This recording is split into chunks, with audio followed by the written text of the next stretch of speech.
circle going round, and we are live.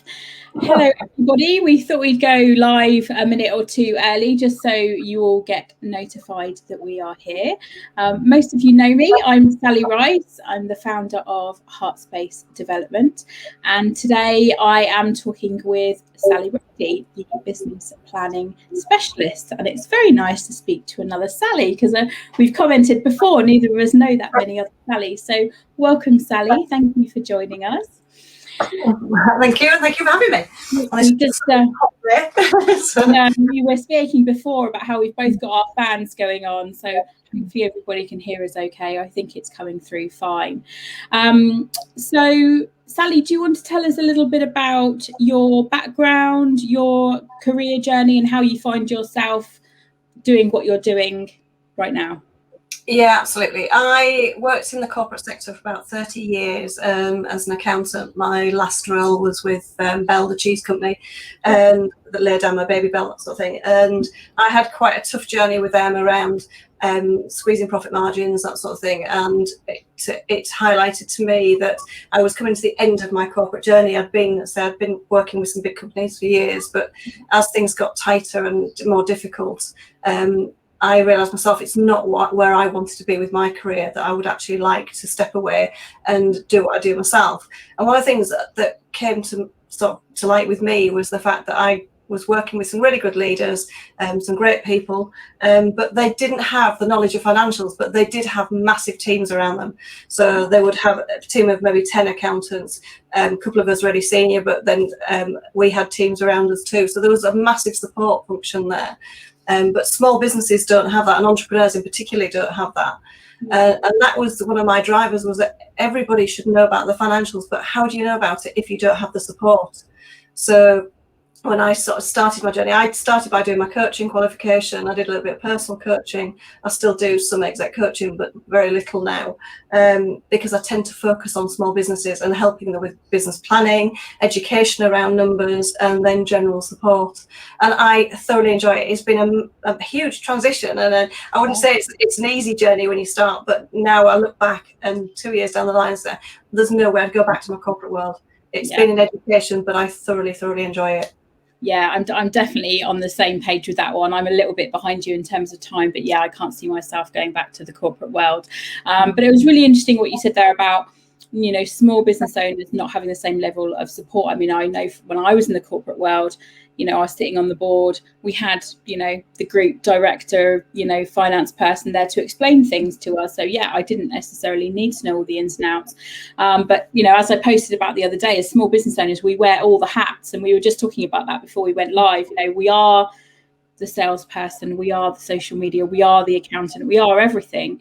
And actually, there's no reason why we'd necessarily know all the ins and outs of those things. It's a learning curve, isn't it? It's a journey, and getting the right support with those kind of things, like especially numbers, which I know a lot of people, and you probably find this all the time, a lot of people kind of shy away from or stick their head in the sand. Yeah, maybe. I always say people have a fear of numbers, and it's something that I do talk about a lot in my content, in my posts on LinkedIn and Facebook, etc. And that it is a fear that as business owners that we do need to face, because we need to have that visibility within our business, because otherwise we'll either stagnate or fail. Because as you know, I think it's something like 95% of small businesses fail in the first year, and quite often, more often than not, it's around not knowing numbers, about not knowing cash flow, not knowing how to manage cash flow. So whilst they are things that you think, oh, I've got an accountant can do it. Having a once-a-year accountant doesn't work. I mean, again, it's something I harp on about on LinkedIn, but it's true. You need, as a business owner, take ownership of your business and ownership of your numbers, and get past that fear. Because it's key to growing your business and key to the strategy around your business as well. Yeah, 100%. And going back a little bit to what you were saying, Sally, about that we're both very pleased, obviously, that we now work for ourselves, but going through that transition, working for a big corporate as you were, to setting up on your own, obviously, a new business, a small business, much smaller team, obviously. And you said, it wasn't always easy at times. What challenges did you come up against, and how did you get over those? I think for me, being an accountant is great. Everybody say you're an accountant, you'll be fine in business, but you're very blinkered. So for me, it was wearing that sales and marketing hat and also setting my budget for that. I had absolutely zero idea about sales and marketing. It's the thing I'd never touched on. So it's okay me knowing my numbers, but the other side of it was I needed to know what I could spend on marketing, what was feasible, how it was going to work for me, and what the return on that investment was. So I had to really do my research around that. And I think we were talking earlier, I've made a couple of faux pas with a couple of people I've worked with, not understanding what I was buying into, and vice versa. So it's that transition for me was difficult. And I do practice what I preach. I always look at my numbers. I have a cash flow. I have a forecast in place. I have my annual and 5-year goals, and I very much focus on those. But I say it was not having all the knowledge, and at first being a little bit afraid to ask. And again, we talked about that, and it's I think sometimes more as a woman. I mean, I don't want to diss any men, but as a woman, sometimes you're a little bit more afraid to sort of put your foot out there and say, actually, I don't really know what I'm doing. Oh, definitely. And I think I think maybe there's this misconception that when you go into your own business that you're somehow an expert in what you're doing. You probably are in terms of like what your niche is, but certainly all the other surrounding things around business, like we said, like numbers, for example, it's okay to say, oh, I don't know what to do now. I need to ask someone. I need to get support. And obviously that's, what we both offer in our very different fields, yourself obviously with the financials and myself with kind of helping really early on female entrepreneurs. But I think, and then that's why I think, being really honest and having conversations like this to say, actually, it's okay. It's okay not to know. It's okay to support, especially women that have gone from the corporate world where you have managers, you have teams, you have colleagues to support you, to bounce ideas off, to being, in a small business where in the beginning for most people it's just them. And that can be, that's quite a change as well. One of the things I started to do over the last year was actually do webinars around my speciality, because sometimes they say when we first start out, we don't always have a massive budget to do things, but it's sort of learning on a smaller scale. So one of the big things for me was, I'd say I had it. Somebody said it today on one of my personal LinkedIn, that accountants often blind us with jargon. So things like that. I started to do things like that do a webinar around that jargon and try and explain it. And it is quite difficult to put it in layman's terms sometimes, because an accountant, we do tend to go back into accountancy speak. But it's things like that, so that people aren't so afraid to ask, that actually relating those things, on I say in layman's terms, or keeping it simple, makes it so much easier, so that people aren't afraid to approach you and work with you. Yeah, absolutely. Making it more accessible, because really, everything that we do, in a small business, you can learn. It's just taking those steps towards kind of understanding what you need to do. And do you want to tell us a little bit more about what you do now, Sally? You've already touched on it, but how do you work with people now? What do you do in your business? I work with them in a variety of ways. One of the major things is that I work as a part-time finance director for some businesses, which are, quite high turnover. But I work in a very diverse range of businesses. So I've got everything from a beauty business to an engineering company. So doing different types of roles. But I work as a finance director. I also do business planning. So I can create business plans for some of my clients, and we'll do a 5-year business plan, and then we'll implement it. Some people just want the business plan so they can take it away to the bank to borrow, etc., or for their own personal needs. I do also do a support function. So I do a monthly subscription that's low cost. I charge £30 a month, and it's more about accountability and about showing people about cash flow and what's important in the numbers. So my clients there drop their P&L and balance sheet and cash flow into me, and I give them feedback and say, right, okay, this is where you need to focus. And then the other thing I'm doing in September is a face-to-face workshop to help. I've only got 10 space. I think I've only got 6 left. To work face-to-face with me for a day, just to learn about cash flow, do some education around it. Because it's key, and it's so important for people to know the numbers. Yeah, I know, 100%. And what do you find are the common things that people struggle with. I imagine the same things come up all the time for you. It's do you know what, it's this whole thing that I've got an accountant, so I'm okay. So I don't, they'll deal with my numbers once a year, and I say, no, you need to have monthly reports that you're reviewing. You need to constantly have a cash flow going, and you need to have some key performance indicators. You need to have, mainly they're your goals. It's, what do you have as a life P&L, basically? When you started in business, what was your ultimate aim for that business? What did you want to get out of it? And by having that key information, that drives you towards that life P&L that that you've created. For anyone watching, what's a P&L? Sorry, profit and loss. There you go. Yeah, profit and loss. I knew, but I thought, I bet there's some people who will watch this probably on catch up who think, what is a P&L? yeah, sorry, there you go, straight away. But I say it is about driving yourself to it. I think we forget when we start a business, we get really, really busy and we get scared around, what we're doing next and making sure that the business is running. We forget the goal that we put in place for ourselves. And for me, I see that a lot when people first come to me is, what was your ultimate aim for your business? What did you want to achieve out of it? I say I have my 5-year goals. I am very focused in that respect. I'm a big believer in the law of attraction. So I have my goals. I visualize them, and I think that's important because that is why we're in business. We're not in business just to pay tax or just to, perform a function every day. We've done it for a reason.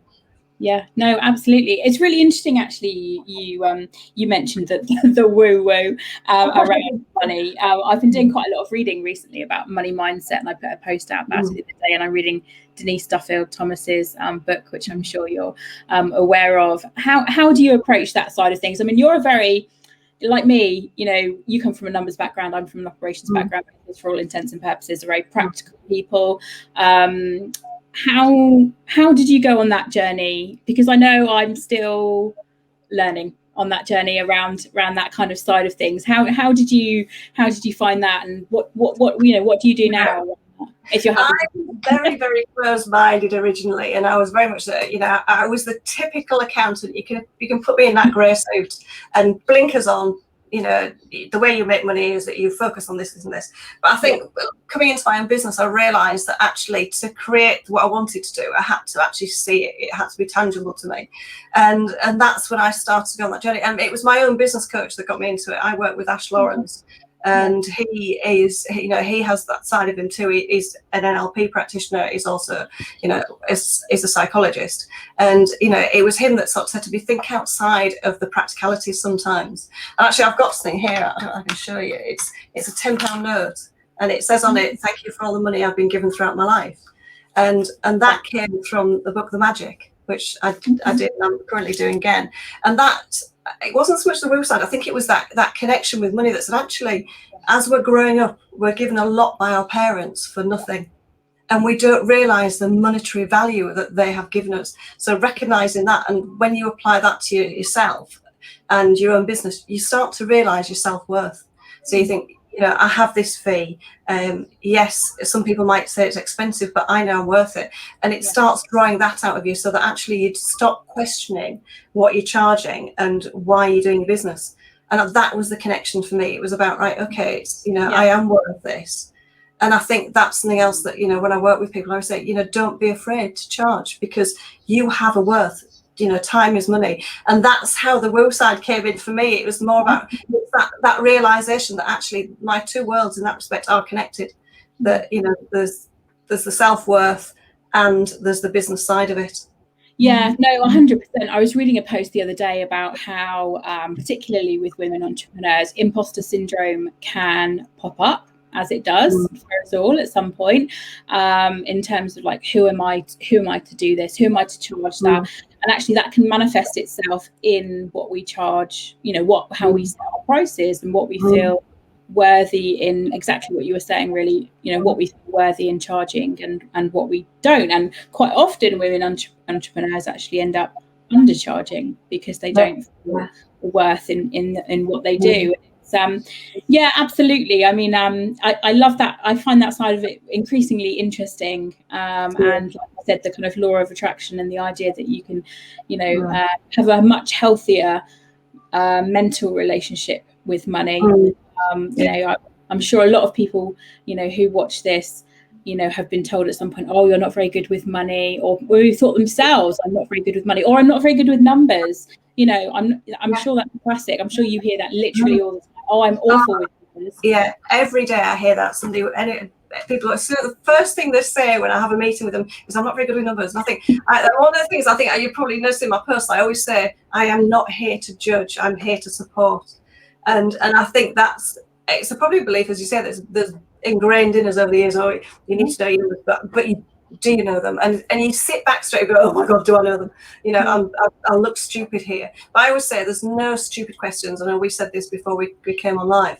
And the other thing you'll see on my website is I always play as well, simplicity over complexity. Because I think too many times we overcomplicate things. And once you start making it simple, you realise that actually I'm very good with numbers. Yeah, and it's what I'm doing. Yeah, absolutely. And then, you know, be more comfortable, I guess, being familiar with your own numbers, and like you said, kind of that constant tracking of numbers. Yeah, it's really interesting, the two sides. It's really interesting to hear you talk about that, you know, being you know, a financial, you know, and the accountancy side, and talking about the kind of the manifesting. And it's I'd be really interested to hear what people think about that side of things. And so, being a practical person, as I am, I always like to encourage the guests that I speak to pass on some tips, really, some tangible action that people can do. It might be something really small and simple, but to kind of you know, help them on their kind of entrepreneurship journey. What would you say to those people, Sally? I think, you know, one of the things, the key thing is, like I said earlier, don't be afraid of your numbers. You know, you're a business owner, you've gone into it, therefore, you know, there's nothing stupid around it if you have a fear, and I hate that word anyway. But, you know, build yourself a cash flow. If anything, do a cash flow. If there's one thing I would ask you to maintain every month, it would be a cash flow, so that you know exactly where you are in business, so you can see what's money's coming in, what's going out, and basically, you know, where you are at any one point in time. A profit and loss balance sheet, great. If you can have those monthly, brilliant, and keep reviewing those monthly. But the one thing that I would maintain every week is a cash flow, because I say it will help you on that journey. You know, if you hit, like we have recently, a pandemic, you'll see ahead of time how you're going to manage your way through that. Yeah, and it doesn't have to be anything complicated, does it? It could just be a simple, you know, Excel spreadsheet to track, you know, cash flow. If anybody wants to reach out to me, I have a simple template that I'm happy to send out to anybody. You know, use it and, you know, connect to me and ask. I really don't mind. It's, you know, it's the thing I'd like to see everybody do. So yeah, it's there if anybody wants it. No, that would be amazing. And where is the best place to connect with you, Sally, if anyone watching you wants to follow up and you know, connect and learn more? I am on LinkedIn quite a lot. Probably people do it more on LinkedIn, but obviously Facebook. I'm on Instagram. I'm on Twitter. I also have a YouTube channel. So absolutely, anyway, if you just put in Sally Brady, I know that I do come up. I'm the person that Googles myself. So. Brilliant. And just to finish off, you know, with your journey into, you know, entrepreneurship, because I like to talk about every business owner as being an entrepreneur. You know, what have been your big numbers aside? You know, what have been your biggest lessons on your journey? I think to recognise that you are a business owner, that, you know, it's not something you play at, it's not a hobby, that actually when you set up a business, you are a business owner, and therefore to get your systems and your processes in place and make sure that you act like a business owner every day, because the more you do that, your business will grow because you are focused on your business. Yeah, I think that's a really good point, especially for anyone, I guess, that starts a business that perhaps was a hobby. And I'm guessing you see some of those people, and I know I do. You know, you really enjoy something as a hobby, you turn it into a business, which is great, but obviously that's no longer your hobby. You know, and that can be quite a mindset shift, I think.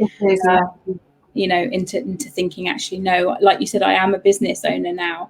I'm not just kind of, you know, treating this as something, you know, to do on the weekends. And once you're in that mindset, it's amazing how things change for you. So get your systems and processes, get your financials done, and, you know, and get your head around the fact that you are a business owner and you're doing it for a reason. Yeah. One other question actually that came up that someone asked me recently. Sorry, I haven't asked you this one in advance, but in terms of finding the right support, and we did touch on that earlier, in terms of like the importance of reaching out and getting support as new business owners, especially with the things that we perhaps don't know so much about. Obviously, one of the things is an accountant, you know, and whether that's a end of year accountant or, you know, someone like yourself who, you know, gives more ongoing support. How can people know, you know, how do people find a reputable person in that arena? Like, how would you advise people go about finding someone to help them? Personally, I do some due diligence, so I will look them up on Companies House and just check that they exist, have they filed. For me, as obviously it's financial, so I look at, you know, have they filed recently, what their accounts tell me. A lot of people file micro accounts, there's not a lot you can tell, but you can see the physical presence there.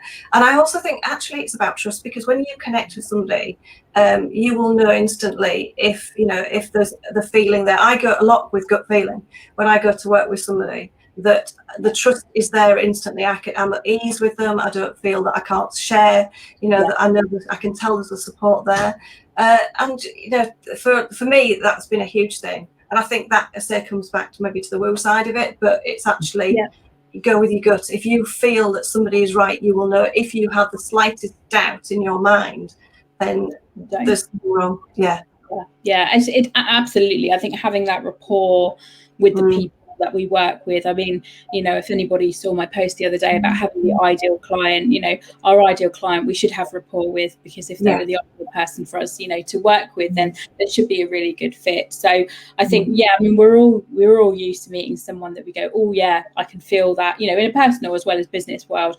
Oh, I can feel I've got that rapport with. And I think, if it's something as important as, you know, with your business and with your numbers, then I think that's really key. I think we've covered everything that I pre-asked you, but is there anything else you'd like to share with anyone watching around, you know, how to manage their numbers or anything like that? Yeah, I didn't touch on it earlier, but one of the softwares I really like, and I should tap into them actually, is Xero, because a lot of people ask me what software should I use, and there's a lot out there. I'm a big fan of Xero because it's a business owner's tool. I know we've got QuickBooks and things. And it's I think it speaks to you as a business owner as opposed to an accountant. A lot of the other packages are bookkeeper packages, so you'll look at them and you'll go, no idea. Whereas I think Xero actually talks to the business owner. So one tip I would say, get your numbers on Xero, because it has some fantastic reports in there as well, and a brilliant dashboard. Yeah. And yes, I use the dashboard almost daily with my Xero. I mean, just to give anyone out there a really brief overview of Xero, I mean, you can do your invoicing through it, obviously pick expenses through it. Sally probably knows much more about what it can do than I do, but that's what I primarily use. I use it as a place for tracking my numbers and giving me that overview. You can obviously see what invoices you've got outstanding, what bills you've got outstanding, you know, where your money kind of sits. To be honest, I haven't looked at the reports. It's got an app called HubDoc, which you just literally push your supplier invoices or your receipts through, expense receipts through, and it links straight to Xero. And your bank feed is instant. It's absolutely brilliant. Yeah, no, actually, that's a really good point. Yeah, you can link it to your business bank account, or you can also link it if people do more kind of online sales. You can link it to PayPal Business and things like Stripe and things like that. So yeah, absolutely, that's something, you know, I'll probably be talking about more with my audience, because there are a few options out there. I know QuickBooks does a big push on TV and social media and things, but I agree with you personally. I feel we should be working for Xero. We should be getting paid for this. Did you get a kickback from those? No, because I'm not an accountancy practice, so they don't No, that's a really good point though, and actually I have been asked before, so thanks for bringing that up. It was lovely to talk to you today. We'll both be able to go and cool down now and put the big fans on, and I hope everyone that's watching is keeping cool and keeping hydrated. Thank you, Sally, for joining us. I know we're going to post a couple of links on this afterwards where you can connect with Sally, and she's got some resources that she can share. And just from my side, I put some things on my stories about my beta course that I've got open at the moment. One of the modules appropriately is about numbers. So if anyone's interested in joining that, we start in August. So get in touch if you're interested with that. But thank you, Sally, for joining us. Thank you, people, for watching either on replay or live. And yeah, have a great day. Thanks, everyone. Thanks, Sally. Bye.